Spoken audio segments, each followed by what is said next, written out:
လေးဟာမြတ်ဗုဒ္ဓရဲ့ရိတ်အာဝါဒအောက်မှာတည်ရှိတာဖြစ်ပါတော့ကြောင့်ရောက်ရှိလာသူအားလုံးကိုယ်စိတ်နှလုံးအေးချမ်းပါရကြပါသည်ခင်ဗျာဒါနမိုးရွာပြည်ပါရာလို့အမည်ပေးထားတဲ့တရားတော်ဘုန်းကြီးတို့ဘုရားလောင်းတော်ကြီးပါရမီဖြည့်ရာကာလပါရမီနှုတ်စဉ်ကာလဗာရဏသီပြည်မှာအလွန်ဆင်းရဲတဲ့သူဆင်းရဲတယောက်ဖြစ်ဘူးတဲ့လဲလည်းမရှိနွားလည်းမရှိဘာလောက်ကင်စားတော်ရတော့ဆိုထင်းခုတ်ပြီးတော့ကိုယ်တိုင်ထမ်းရောက်ရတယ်တော်တယ်ဝင်သွားမနဲ့စောစောပစိုးပိုင်းလေးပခုံးပေါ်တင်ဓာလေးထမ်းပြီးတော့တော်တယ်ဝင်သွားတော်တဲ့ကထင်းလေးကိုခုတ်သူတနိုင်ထမ်းပိုးရွက်ပြီးတဲ့အခါကျတော့ဗာရဏသီမြို့တွေကိုပြန်လာထင်းစည်းတွေချရောက်လို့ရတဲ့ငွေလေးထဲမှာသမင်းဆန်လေးဝယ်ပြီးတော့ချက်ပြုတ်စားတော့ရတဲ့ငွေနဲ့ဘဝကိုရည်တည်ပြီးတော့နေရတာအလောင်းတော်ကြီးလည်းပဲဆင်းရဲတဲ့ဘဝကိုရောက်ဖူးတယ်တဲ့ဒီနေ့တော့မနဲ့စောစောတောထဲကိုထင်းခုတ်မလို့ဆိုပြီးတော့ထွက်လာအဲ့ဒါတောထဲရောက်လို့ရှိရင်စားဖို့လို့ဆိုပြီးတော့သူဘာထက်လာတော့ဆိုတော့ညာကကြံတဲ့ထမင်းကြံလေးရဲ့ငပိလေးလက်မလောက်ရှိမယ်ထင်ပါတယ်အဲ့ဒီငပိပုတ်လေးရဲ့ငပြောဘက်လေးနဲ့ထုတ်ပြီးတော့ပစိုးနွယ်လေးကိုဝဲလို့ဘေးတတ်တဲ့အင်ကြီးတောင်မပါဘူးတဲ့ပစိုးအောင်လေးတစ်ထည်ပခုံးမောတင်လို့ဓမ္မလေးခါကြထိုးပြီးတော့မနဲ့စောစောထွက်လာဒီထင်းခုတ်ပြီးလို့ရတဲ့ငွေနဲ့မှဆံဝယ်ရမယ်ဆံဝယ်ပြီးတော့မှထမင်းချက်ရမယ်ဆိုထမင်းကညားကကြံတဲ့ထမင်းညာလေးထည့်လာတယ်အစာပြေစားဖို့ဆိုပြီးတော့လက်မလောက်ရှိတဲ့ငပိပုတ်လေးနဲ့ဒါပဲပါတယ်ငပြောပဲနဲ့ထုတ်ပြီးတော့ထွက်လာတယ်အစောကြီးထွက်လာမြို့တကောကရောက်တဲ့အခါကျတော့အဲ့ဒီမှာပြစ္ဆေကဗုဒ္ဓခန္ဓာမရဏတောင်းကပြစ္ဆေကဗုဒ္ဓရှင်သူများကလည်းပဲဗာရဏသီပြည်တဲ့ကိုဆွမ်းငံဝင်မလို့ကြွတော်မူလာတာသူကလည်းမနဲ့စောစောထင်းခုတ်ဖို့တော်တယ်ကိုအထွဲအဲ့ဒီပြစ္ဆေကဗုဒ္ဓနဲ့ဘုန်းကြီးတို့ဘုရားလောင်းတော်ကြီးနဲ့မြို့တကားဝမှာသွားဆုံးတဲ့အခါကျတော့ဘုရားလောင်းတော်ကြီးကစဉ်းစားတယ်။ဩလောကမှာလူချင်းတူပါလျက်အကျိုးပေးခြင်းမတူဘူး။ဘာဖြစ်လို့အကျိုးပေးခြင်းမတူတာတုံးဆိုလို့ရှိရင်ကံခြင်းမတူလို့ဘာဖြစ်လို့အကျိုးပေးခြင်းမတူတာလဲ။ကံခြင်းမတူလို့ပဲတတ္တဝါတွေဟာကံဖန်တီးတယ်လို့ဖြစ်ကြရတာပဲတတ္တဝါတွေရဲ့အာကိုရာဟာကံတရားပဲလို့အဲ့ဒီတော့လောင်းတော်ကြီးစဉ်းစားမိပြီးတော့ပြည့်စေကဗုဒ္ဓရဲ့နိနာကိုသွားလို့လှုပ်ချီမို့ရှ िख ိုးပြီးတော့လျှောက်ထားတယ်ရှင်ဘုရားတဲ့ဘယ်ကိုကြွမှာလဲတခါလေငါဗာရဏသီမြို့လေးကိုဆွမ်းခံဖို့လို့ကြွလာတယ်ရှင်မြတ်ဆွမ်းခံဖို့ကြွလာမယ်ဆိုရင်တပည့်တော်မှာပါလာတဲ့ဆွမ်းကိုတပည့်တော်ဟာတနာတော်အားဖြင့်အလူခံတော်မူပါဗျာဆွမ်းကတော့ညကကြံတဲ့ထမင်းကြံကဲဖြစ်နေလို့အေးဆက်နေပါတယ်ဗျာဟင်းကတော့ကောင်းပြီဆိုတဲ့ဟင်းတစ်ခုမှမပါပါဘူးဗျာငပိလေးလက်မလောက်လေးဖုတ်ပြီးတော့ထည့်လာတယ်အဲ့တော့ရှင်ဘုရားတပိတ်သေးကိုတပိတော်လောင်းခွင့်ပြုတော်မူပါရှင်ဘုရားတပိတ်သေးကိုတပိတော်လှူလိုက်တာရောက်သွားပြီဆိုရင်ရှင်ဘုရားမဖုံးမေးခြင်းလည်းပဲသွန်မလိုက်ပါတပိတော်ကြည်ကြည်နတ်နတ်နဲ့ဘဝမြောက်နိုင်ပါတယ်ဘုရားတဲ့အလောင်းတော်ကြီးရဲ့စိတ်ဓာတ်ဟာဘုန်းကြီးတို့ပြည့်တိုင်ဘလောက်ကြီးညိုဖို့ကောင်းတော့ဆိုတာတပိတ်သေးကိုရောက်သွားရင်သူ့လူဌာနသူမြောက်သွားပြီဖုံးခြင်းဖုံးမဖုံးခြင်းနေသွန်ခြင်းသွန်ခွေးကြွေးခြင်းကြွေးကိုတော့လှုပ်ရှင်တာလို့မလောင်းငင်တဲ့ကသူ့ဆွမ်းရဲ့အကြောင်းကိုသူရှောင်နေတယ်ဆွမ်းကလည်းဆွမ်းဘူးမဟုတ်ဘူးခနေ့မနေ့ချက်ထားတာမဟုတ်ဘူးမနေ့ကညနေကကြံတဲ့ထမင်းကြံခဲ့ဟင်းကလည်းပဲကြက်သားရဲ့ဝတ်သားရဲ့ငါးရင်တစ်ခုမှမပန်းငပိပုတ်ကလေးထည့်လာတဲ့ပကလေးနဲ့ထုတ်ထားတာအဲ့ဒါတည်းတော့ဆွမ်းရှင်မယားလူခန္ဓာဘုရားဗျာသွန်ပြစ်ကလည်းသွန်ပြစ်နိုင်ပါတယ်လို့အဲ့ဒီလိုတဏှာစပွဲအားငယ်ငယ်နဲ့ဘုန်းကြီးတို့ဘုရားလောင်းတော်ကြီးလျှောက်တော်မူတယ် ပြည့်စေကဗုဒ္ဓကလည်းတဏှာကရုဏာကြီးမားတော်မူတာနဲ့တကားလေတဲ့တင်းရဲ့ပခုံးပေါ်မှာပါလာတဲ့ပစိုးပိုင်းလေးကိုဟိုတစ်ပင်အောက်မှာသွားခင်းပါဝင်တာသွားတယ်။အော်ပစိုးပိုင်းခင်းခိုင်းမှုထောက်ရင်တော့ပြင်ငါဆုံးကိုလူခံလိမ့်မယ်။ဒါနဲ့ပါလာတဲ့ပစိုးပိုင်းကလေးတစ်ပင်အောက်သွားပြီးတော့အခောက်လေးလို့ခင်းပြီးတဲ့အခါကျတော့မှအဲ့ဒီပစိုးခင်းပေါ်မှာပြည့်စေကဗုဒ္ဓကသတင်းသုံးတော်မူတယ်။ပြီးတဲ့အခါကျတော့မှပြည့်စေကဗုဒ္ဓကတပိတ်ဖွင့်ပေးတော်မူတယ်။အဲ့ဒီဖွင့်ပေးတော်မူတဲ့တပိတ်ထဲကိုဘုန်းကြီးတို့ဘုရားလောင်းတော်ကြီးဟာသူစားဖို့လို့ယူလာတဲ့ထမင်းပြန်ခဲနဲ့ငပိပုတ်ကလေးကိုလောင်းလိုက်တယ်တဲ့အဲ့ဒီထမင်းညာငယ်နဲ့ငပိပုတ်ကလေးကိုလောင်းပြီးတော့လက်အုပ်လေးချီးပြီးတော့အနာကနေထိုင်ပြီးတော့ကြည်ညိုနေတာပြည့်စေကဗုဒ္ဓကလည်းပဲဘေဒတ္တရဲ့အဲ့ဒီတစ်ပင်အောက်မှာသတင်းသုံးရင်းနဲ့အဲ့ဒီထမင်းချမ်းခဲနဲ့ငပိပုတ်ကိုဖုံးမေသုံးဆောင်တော်မူတယ်ဟာဝမ်းတာလိုက်တာမပြောနဲ့တော့သူ့စိတ်ထဲဖုံးမေမထင်ဘူးပြစ်များပြစ်ထုတ်လိုက်မလားသွန်များသွန်လိုက်မလားခွေးများကျွေးလိုက်မလားနဲ့အဲ့ဒီလိုထင်နေတာတခုမှမဟုတ်ဘူးပြည့်စေကဗုဒ္ဓကိုယ်တိုင်တစ်ပင်ရဲ့မှာသူ့ရှိမှာဖုံးမေသုံးဆောင်တာမြင်တဲ့အခါကျတော့ဝမ်းတာလွန်းလို့ကမန္ကရနဲ့တခါတည်းအဲ့ဒီအနီးနားမှာရှိတဲ့တောက်ရည်ဥစဉ်ကရေလေးဝမ်းကြည်တော့လေးနဲ့သွားခတ်ပြီးတော့ပြည့်စေကဗုဒ္ဓကိုရေကတ်တော်မူတယ်အေးပြည့်စေကဗုဒ္ဓကလည်းရေတောက်တော်မူ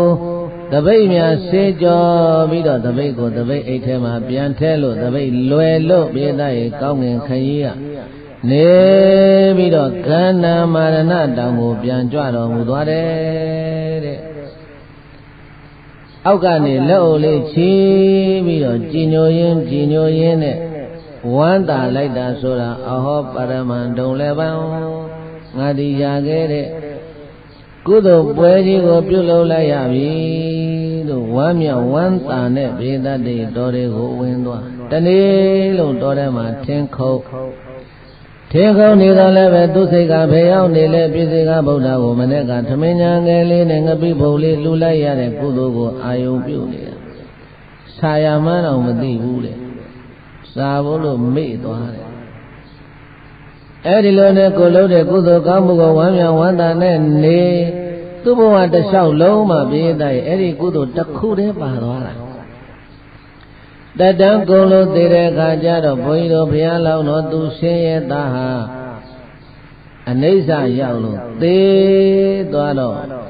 ဘယ်မှာသွားဖြစ်တုံးလို့ဆိုရင်ဗာရဏသီမင်းကြီးရဲ့တောင်နှန်းဆံမိဖုရားကြီးရဲ့ဝမ်းမှာ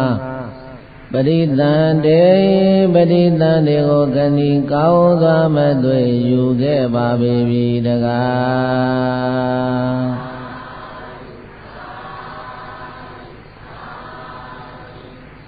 ဗာရဏသီမင်းကြီးရဲ့တောင်နှန်းသာမိဖုရားကြီးရဲ့ဝမ်းမှာဘုန်းကြီးတို့ဘုရားလောင်းတော်သွားပြီးတော့ပရိသန္တေတည်နေတယ်တဲ့ပရိသန္တေတည်နေကြောင်းကိုမိဖုရားခေါင်းကြီးကဗာရဏသီမင်းကြီးကိုရှောင်ထားတော့လူလေတဲ့မရှိအောင်ဗာရဏသီမင်းကြီးကဒီကိုယ်ဝန်ကိုစောက်ရှောက်ဖို့လို့ထားတယ်ဆယ်လပြည့်တဲ့အခါကျတော့မွေးဖွားလာတယ်အသားရည်ဟာရွှေလိုဝါဝင်ပြီးတော့မျက်နှာမြင်သူတိုင်းဟာဘုရားလုံးတော်ကြီးကိုချစ်ခင်ကြတယ်တဲ့တိုင်းသူပြည်သားတွေကလည်းပဲအိုးဗာရဏသီမင်းကြီးသားတော်လေးဖွားတယ်ဆိုတော့အဲ့ဒါလက်ဆောင်ပနာတွေလာပြီးတော့ပေးကြဆက်ကြနဲ့နန်းတော်ထဲမှာဆိုတော့တောင်းမုံရပုံပဲအဲ့ဒီလိုနဲ့ဘေဒတ္တရဲ့တဖြည်းဖြည်းနဲ့ဘုန်းကြီးတို့ဘုရားလောင်းတော်ကြီးနေလာလိုက်တာမင်းသားဘဝနဲ့16နှစ်အရွယ်ရောက်ပြီဘယ်ရွယ်ရောက်16နှစ်ရွယ်ကိုရောက်တဲ့အခါကျတော့အဖေလုပ်တဲ့ဗာရဏသီမင်းကြီးကသူ့သားတော်လေးကိုတက္ကသိုလ်လို့ခေါ်တဲ့တက္ကသီလာမှာဒီတံပမောက္ခဆရာကြီးထံမှာသွားပြီးတော့ပညာရတိသင်ခိုင်းတယ်တဲ့ပညာဆုံးလို့ရွှေဘုံပြန်လာတဲ့အခါကျတော့မြောက်နန်းမတော်ကနေမြောက်အဆောင်ရမိဖုရားကြီးကနေထွားတဲ့သမီးတော်လေးတစ်ပါးနဲ့လက်ထဲပေးပြီးတော့ဗာရဏသီရွှေနန်းကိုအပ်တယ်ဗာရဏသီရွှေနန်းကိုအပ်တော့နန်းအပ်တဲ့နေ့မှာပဲမင်းမိဖုရားနှစ်ပါးတို့ဟာယရဏရှင်ပြုတော်ကြီးကိုကာကြိုးတန်းစာများရှင်းပြီးတော့ တိုင်းပြည်တွင်ကိုလှဲ့လေပြီးတော့သွားတယ်တိုင်းခံပြည်နဲ့လှဲ့လေတော်မူတယ်အဲ့တော့မင်းမိဖုရားနှစ်ပါးတို့ရာဇဘိသေကအဘိဓိတ်ခံတဲ့နေ့မှာမင်းမိဖုရားနှစ်ပါးတို့တိုင်းပြည်တဲ့လှဲ့လေအပူဇော်ခံတယ်ဆိုတော့တိုင်းသူပြည်သားတွေကပြားပြားဖို့ရှ िख ိုးပြီးတော့ထွက်တော်မူလာတာကိုကြည့်ကြတာယရဏစင်ဝါကနေပြီးတော့သူဆင်းရဲသားကတဖြစ်ဘဝပြောင်းလာတဲ့ဗာရာဏသီမင်းဟာဘုရားလောင်းတော်ကြီးဟာတန်လျက်ကြီးကိုင်းပြီးတော့စင်ဘောကငိမ့်နဲ့သူလိုက်လာပြီးတော့အောက်ကိုငုတ်ကြည့်လိုက်တော့လူတွေအလုံးကပြပြဖို့ရှ िख ိုးပြီးတော့မင်းကိုအယုသေးပေးနေတာတွေ့တဲ့အခါကျတော့စိတ်ထဲမှာဘယ်လိုဖြစ်ပေါ်လာလဲလို့ဆိုရင်ဇတိတရဉာဏ်ကိုရတယ်တဲ့ဒီလမ်းတွေကသူခောက်တော့ခောက်ပြန်သွားထားတာဘာဖြစ်လို့တော့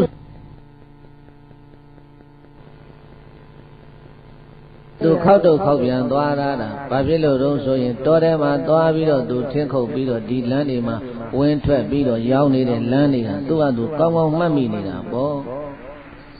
ဒါကြောင့်မို့လို့ဆင်ကြီးဘောကနေပြီးတော့ငါဟာလွန်ခဲ့တဲ့ဘဝကဒီဗာရာဏသီပြည်မှာမရှိဆင်းရဲလို့ခြေကိုအကြောင်းပြုလို့ပခုံးပေါ်မှာထင်းစီတင်းလို့ခြေတော့ခရီးကုန်းချောင်းခရီးခြေလင်းခရီးနဲ့အခောက်ခါကထင်းညူရအောင်မလားဗျို့လို့တစားစားနဲ့អော်ပြီးတော့လိုက်ရောက်နေရတာသူများခြေပေါ်ကအောက်ကိုရောက်ပြီးတော့အတနာခံပြီးတော့အတော်ထင်းယူအောင်လားယူပါဦးတော်ရဲ့ဥထင်းယူအောင်မလားယူပါဦးဥရဲ့ဒီလိုအောက်ကြနောက်ကြခံပြီးတော့တိမ်ဝင်တိမ်ထွက်နဲ့ငါထင်းတွေကိုရောင်းစွန်အောင်အောက်ကြနောက်ကြခံပြီးတော့ရောင်းခဲ့ရတာသူများခြေပေါ်ကအောက်ရောက်ခဲ့ရတာအခုကြတော့ကြည်စမ်းတိုင်းသူပြည်သားအလုံးတို့ဟာငါရဲ့အောက်မှာပြားပြားဖို့ရှ िख ိုးပြီးတော့ငါကိုသူတို့ပူဇော်နေကြတယ်တစ်ချိန်လုံးကသူများရဲ့ခြေဘဝအောက်မှာရောက်ခဲ့တဲ့ငါဟာအခုသူများရဲ့ဥထိပ်ဘောကိုရောက်ခဲ့ရတယ်တဲ့အောက်ဆုံးဘဝကနေအထက်ဆုံးဘဝကိုရောက်အောင်မြင့်တင်ပေးလိုက်တာဒါနကောင်းမှုဘာကောင်းမှုတဲ့လဲဒါနတရားပဲဒါနဟာတတ္တဝါတိုင်းအားကိုးရတဲ့တရားပါလားလို့စိတ်ထဲမှာတခါတည်းပြန်မြင်လာတာသူ့ဘဝအကြောင်းတွေကိုသူဒါပေမဲ့လို့ဒါနရဲ့ကြိုတရားကိုမသိတဲ့တတ္တဝါတွေကလှူလိုက်ရင်ကုံသွားတာပဲငါတို့မစားရတော့ဘူးမဝေးရတော့ဘူးဆင်းရဲသွားတော့မယ်လို့ဒီလိုထင်ပြီးတော့မလှူရဲ့မတန်းရဲ့နဲ့ဥစ္စာပစ္စည်းတွေကိုတကုတ်ကုတ်တထုပ်ထုံနဲ့သိမ်းရတယ်အတိလိမ္မာဉာဏ်ပညာနဲ့ပြည့်စုံတဲ့ပုဂ္ဂိုလ်တွေကတော့ဒါနရဲ့ကြိုတရားကိုသိလို့လှူကြတန်းကြတယ်လို့အဲ့ဒီလိုတွေးမိပြီးတော့ဘုရားရဲ့ဆင်မောကနေပြီးတော့အဲ့ဒီဘုန်းကြီးတို့ဘုရားလောင်းတော်ဗာဏသီမင်းကြီးကဥဒံကျူးတယ်တဲ့ဘာကျူးတယ်တဲ့ဥဒံဆိုတဲ့စကားကိုဘုန်းကြီးတို့စာပေများမှာဘယ်လိုပြောတာတော့ဆိုရင်ထဲကနေပြီးတော့တကယ်လာတဲ့လိုက်လဲအတန်ကိုဥဒံစကားရင်ထဲကနေလိုက်လဲလာတဲ့အတန်ကိုဘာစကားတဲ့လဲမௌလနာဟိတရတရားတံနရောဒလိတသင်္ကယာသဗ္ဗညောတုတရတရားတံနရောဒလိတသင်္ကယာမௌလပညာရှိမေမိန်မိုင်ထိုင်ထုံထိုင်မောင်တောင်အမြင့်ညာမိုးခေါင်း၍နေသောနရောပညာမဲ့ညာလူညံစားသည်ဒလိတသင်္ကယံလျက်တပြည့်များလောက်သောဘဝလေးတွင်ညိုညင်ဆင်းရဲလူမွဲဖြစ်ရမည်အရေးကိုမြောတွေကြောင့်လည်းညာလေသောကြောင့်အတ္တကိုယ်ပိုင်သိမ့်ထပစ္စည်းများကိုနာဟိတရာတိမလှူရဲ့လျှို့ဝဲသို့မြုပ်၍မလှူတတ်ရဲ့လျှို့ဝဲသို့မြုပ်၍တထုပ်တဘိုးဘိုးနှင့်တိုးပွားအောင်ကြံဆောင်လုံးမန်းကနေကြရှာလေပြီတို့အမြင်ကျဲပွား၍သဘောထားမတူကိုပုံဖော်ကပြောရပါမယ်ဆိုရင်တပ္ပေသောပညာအရှိန်လျံထိန်ဟောဝင်အလွန်လင်းသောနရောအမြင်ကျဲပြီးပညာရှိပုဂ္ဂိုလ်သည်ကဒလိဒသင်္ကယာ နောင်တန္တရာရှေလျာကြအောင်ဥစ္စာရှိဘဲပစ္စည်းမွဲ၍သူဆင်းရဲဖြစ်ရမည်အရေးကိုမြတ်တွေကြောင့်လည်းညာလေသောကြောင့်အတ္တံကိုယ်ပိုင်သိမ့်ထားပစ္စည်းများကိုတတတိမတုမမြုပ်မထုတ်မပို့အကျိုးဖြစ်စေလူတန်းကြပါပေသည်လို့ဣမဥဒ္ဒနာဤဥဒ္ဒတကားကိုဥဒ္ဒနေသည်ကောင်းစွာမသွေကျူးရင်တော်မူလိုက်ပါပေတည်း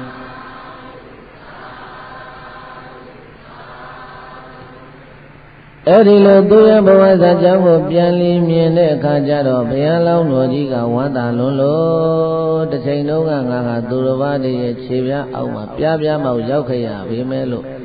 ယခုတော့ငါဟာသူတော်ဘာတို့ရဲ့ထိတ်ထက်မို့ရှိခိုးခြင်းကိုခံနေရပြီဒါပဲကောင်းမှုကြောင့်တော့ဆိုရင်ဒါနကောင်းမှုကြောင့်ပဲလို့တိုင်းခံပြီးနေလဲ့လဲ့ရင်းကနေပြီးတော့ယင်ထဲမှာဖြစ်ပေါ်လာတဲ့စကားသံမௌလနာဟိတရတရားတန်နရောတလိတသင်္ကယာသဗ္ဗညောတုတရတရားတံနရောတလိတသင်္ကယာဒီဥဒ္ဒစကားကိုတလန်းလုံးကျူးရင်သွားတာနန်းတော်ရဲ့ရောက်တော့လည်းပဲဒီဥဒ္ဒစကားပဲပြောတာအခါ4-50လောက်ရှိမယ်ထင်တယ်သူဒါပဲသူထပ်ထပ်ပြီးပြောနေတော့နန်းတွင်ကမူကြီးမယာသေနာပတိတွေနန်းတွင်သူနန်းတွင်သားတွေအကုန်လုံးဒီစကားအလွတ်ရသွားတယ်မௌလောနာဟိတရတရားတံနရောတလိတသင်္ကယသဗ္ဗညောတုတရတရားတံနရောတလိတသင်္ကယမင်းကဒါဆိုတော့မူကြီးမယာတွေလည်းအလွတ်ရတယ်နန်းတွင်သူတွေလည်းအလွတ်ရအဲ့ဒီမူကြီးမယာနန်းတွင်သူတွေကအလွတ်ရတာကတဆင့်တိုင်းသူပြည်သားတွေစီကိုဒီစကားတန်ရောက်သွားတယ်တဲ့ဘာဖြစ်လို့များဒီစကားကိုကြည့်နေတိုင်းပြောနေတာပါလေဒီစကားကြီးပဲကြားနေရတဲ့အခါကျတော့မိဘရဲ့ခေါင်းကြီးက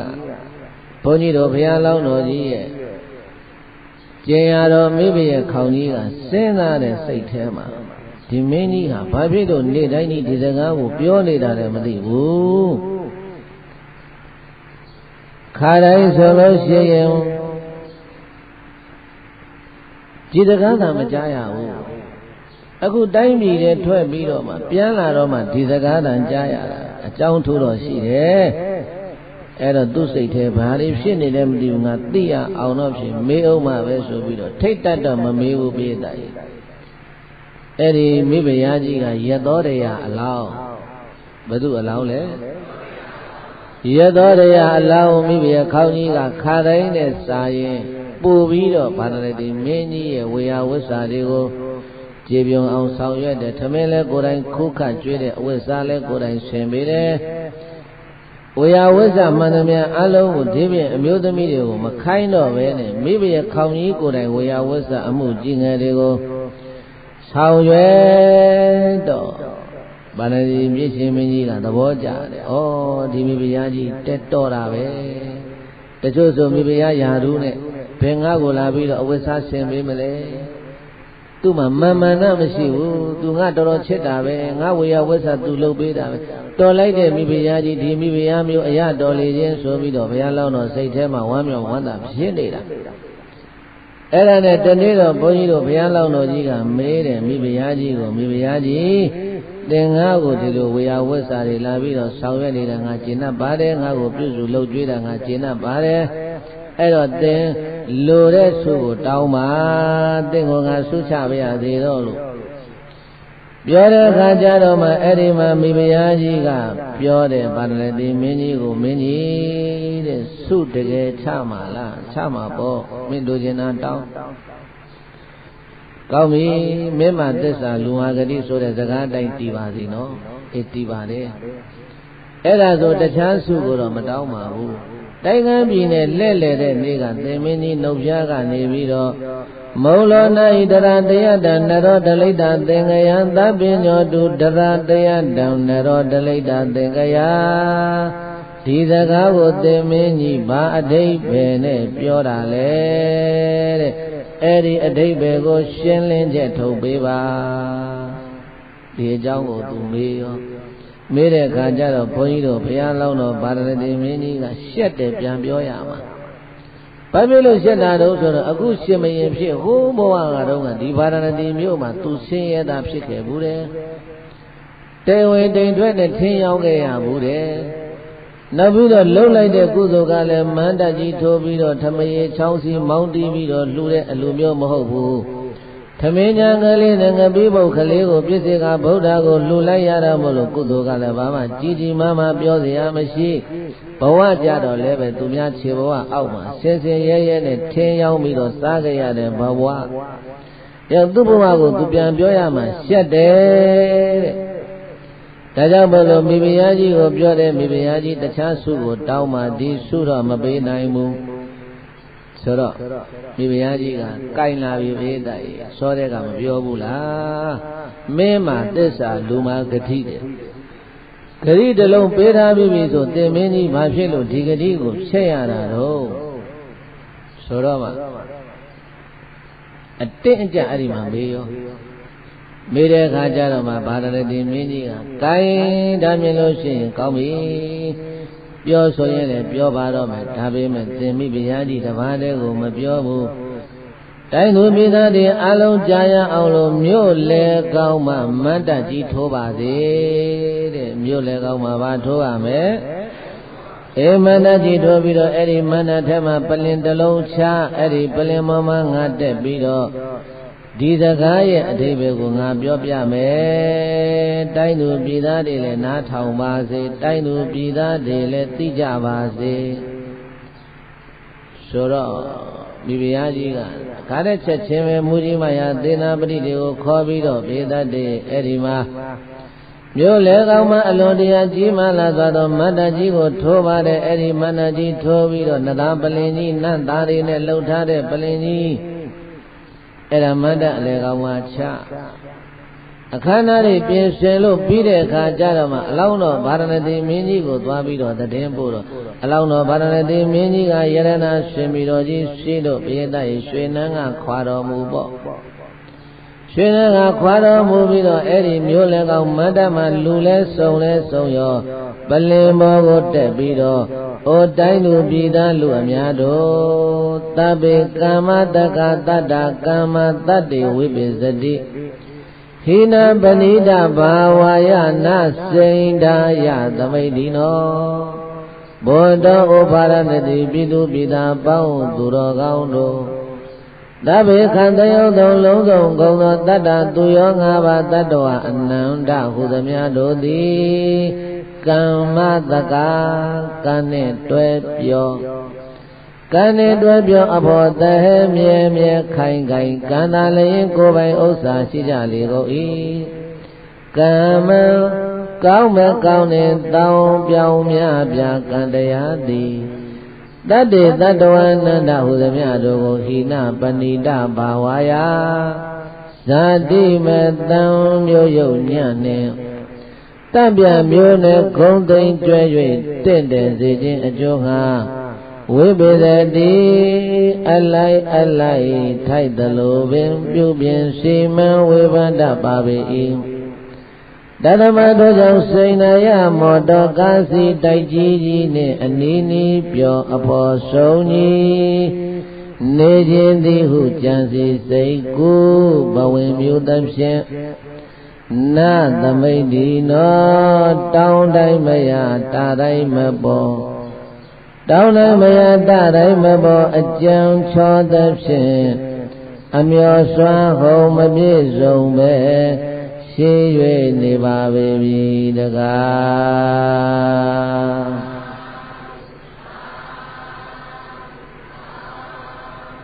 တိုင်းသူပြည်သားလူအများတို့လွန်ခဲ့သော14-5-6နှစ်အနှစ်20ဝန်းကျင်လောက်ကဟောဒီဗာရဏသီမြို့ထဲမှာထင်းစီလေးကိုထမ်းပြီးတော့ထင်းရောက်နေတဲ့လူတယောက်ကိုသိကြသလားလို့ပြီးတော့ဗာရဏသီပြည်သူပြည်သားတွေကမမဘုံတော်ကြောင့်သိပါတယ်ဗျာအဲ့ဒီကလေးသေသွားတာကြားတော့ကြားပြီအဲ့ဒီကလေးဟာတခြားသူမဟုတ်ဘူးငါဗာရဏသီပြည့်ရှင်မင်းကြီးပဲဗာရဏသီပြည့်ရှင်မင်းကြီးပဲဆိုတော့အံ့ဩသွားကြတယ်ဟာ ဘယ်လိုဖြစ်တာပါလဲ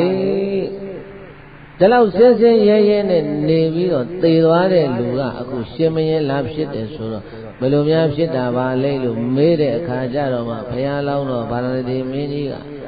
တိုင်းသူပြည်သားလူအများတို့တဲ့သဗ္ဗေကမ္မတက္ကတတ္တကမ္မတတ္တိဝိပိသတိဟိနပဏိတာဘာဝယာနစိန္ဒယသမိတ္တိနောဘွန်တော်အိုတိုင်းသူပြည်သားလူအများတို့သဗ္ဗေခသိမ့်ဥဒ္ဒုအလုံးစုံဂုံသောတတ္တသူရော၅ပါးတတ္တဝအနန္တဟုသမျှတို့သည်ကမ္မတက္ကကံနှင့်တွဲပြောအဘောတဟဲမြဲမြဲခိုင်ခိုင်ကံသာလင်ကိုယ်ပိုင်ဥစ္စာရှိ၍နေကြလေကုန်၏တဲ့တတ္တဝါတွေဟာကံအားကိုပြီးတော့နေရတာဘာအားကိုနေရလဲကုသိုလ်ကံအကုသိုလ်ကံနှစ်ပါးရှိတဲ့ထဲမှာကုသိုလ်လုပ်တဲ့ပုဂ္ဂိုလ်ကလည်းကုသိုလ်ကံကိုအားကိုပြီးတော့နေပေါ့အကုသိုလ်ကံလုပ်မိတဲ့ပုဂ္ဂိုလ်ကလည်းအကုသိုလ်ရဲ့ပို့ဆောင်ရာဖြစ်တဲ့ငရဲတို့ပိဋ္ဌာတို့အတူတကယ်တို့တိရစ္ဆာန်တို့အဲ့ဒီဘုံတွေကိုသွားပေါ့ဒါကြောင့်မလို့လွန်ခဲ့တဲ့အနှစ်20ကျော်လောက်ကတော့ဟောဒီဗာရာဏသီပြည်မှာငါဟာလူစင်းရဲဖြစ်ဘူးတဲ့ထင်းရောက်ခဲ့ရတဲ့လူကငါပဲဘယ်လိုကုသိုလ်ကံကြောင့်ငါယခုလိုမင်းစည်းစိမ်ကိုရတာတို့ဆိုရင်ကန္နာမရဏတောင်းငါကြွားတော်မူလာတဲ့ပြစ္ဆေကဗုဒ္ဓကိုသွန်းတဲ့ငပိပုဂ္ဂလေးလောင်းလူခဲ့တဲ့ကုသိုလ်ကံပဲလို့ဩဇာကောင်းစွာမသွေပြောကြားတော်မူလိုက်ပါပေတည်း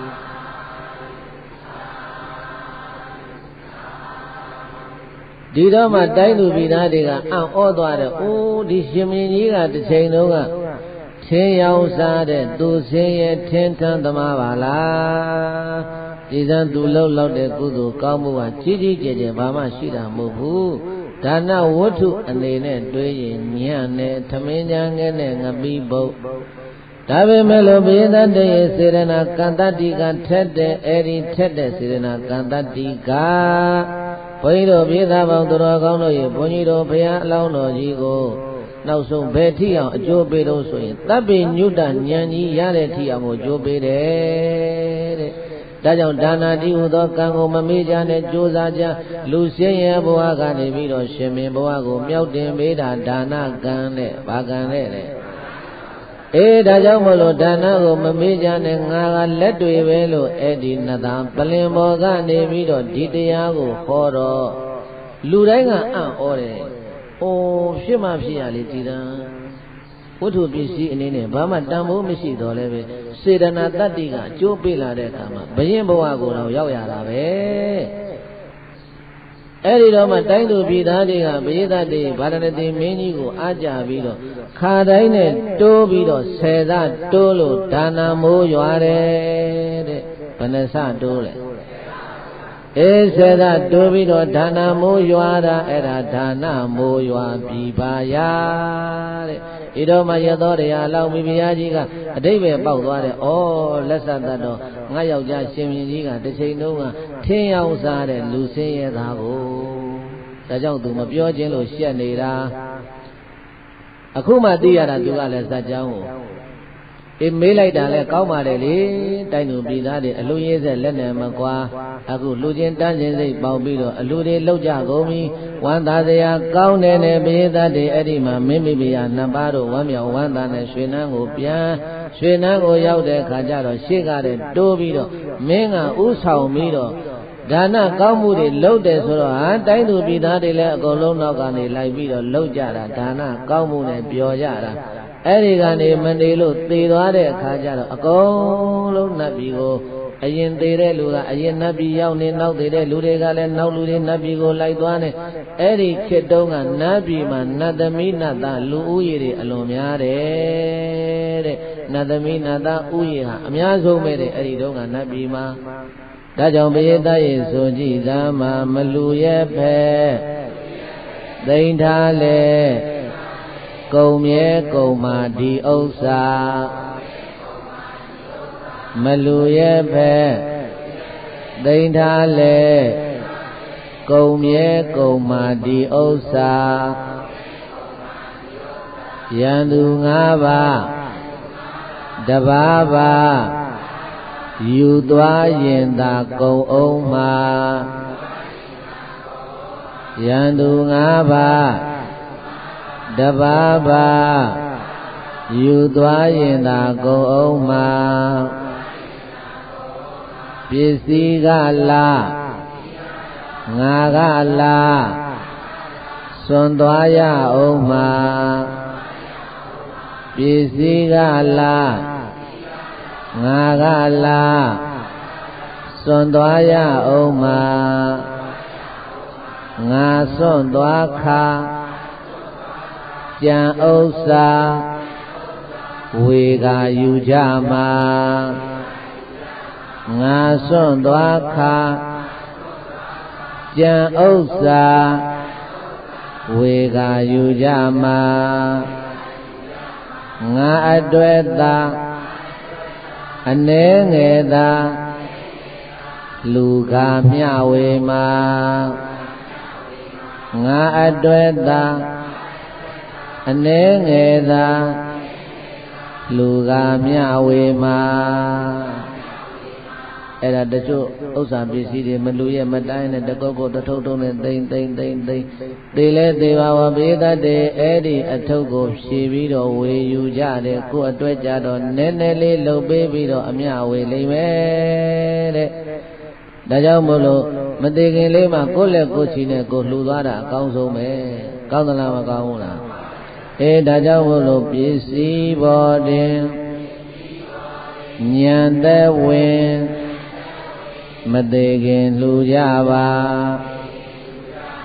ပစ္စည်းပေါ်တွင်ဉာဏ်သက်ဝင်မသေးခင်လှူကြပါ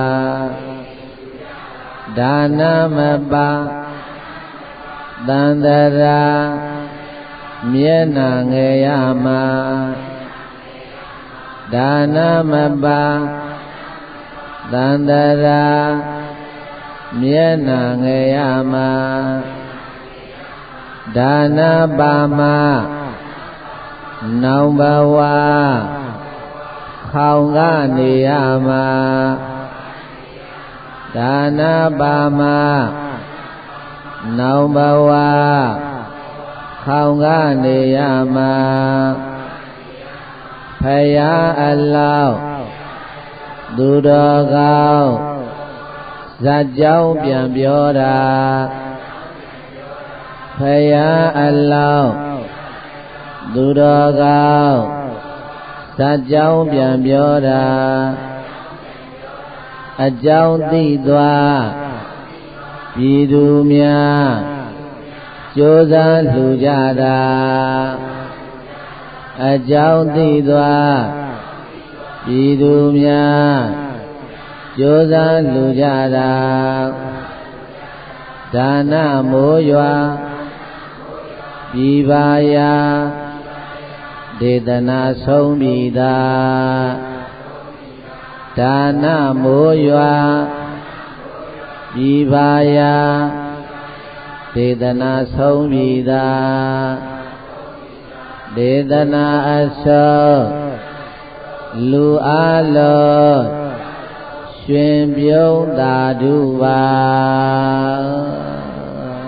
သာဓု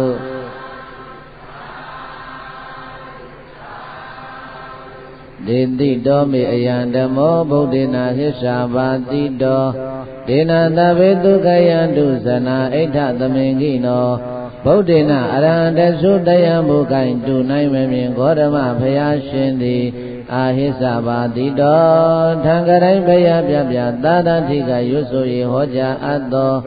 အယံဓမ္မောဒါနမိုးရွာပြည်ပါရလို့ခေါ်ဆိုအပ်တဲ့ပါရဏတိမင်းစအထုပ္ပတရားဒေသနာတော်များကိုမေမယငါသည်ဒေတိတော်တို့တက္ကဒကမတွေသိစေမစေကျင့်ကြနိုင်ကြပါစေဤအနေဖြင့်ကောင်းစွာမသွေဟောကြားတော်မူခဲ့ပါပေပြီတေနထို့သောရှိဗုဒ္ဓမဒါနဓမ္မသဝနာဘာဝနာမယပုညကရိယာကုသိုလ်ထူကြောင့်သဗ္ဗေကျွေမဲ့ဥသုံးလုံးစုံဂုံသောဇနာတရားနာရောက်လာပေါင်းများစွာတို့သည်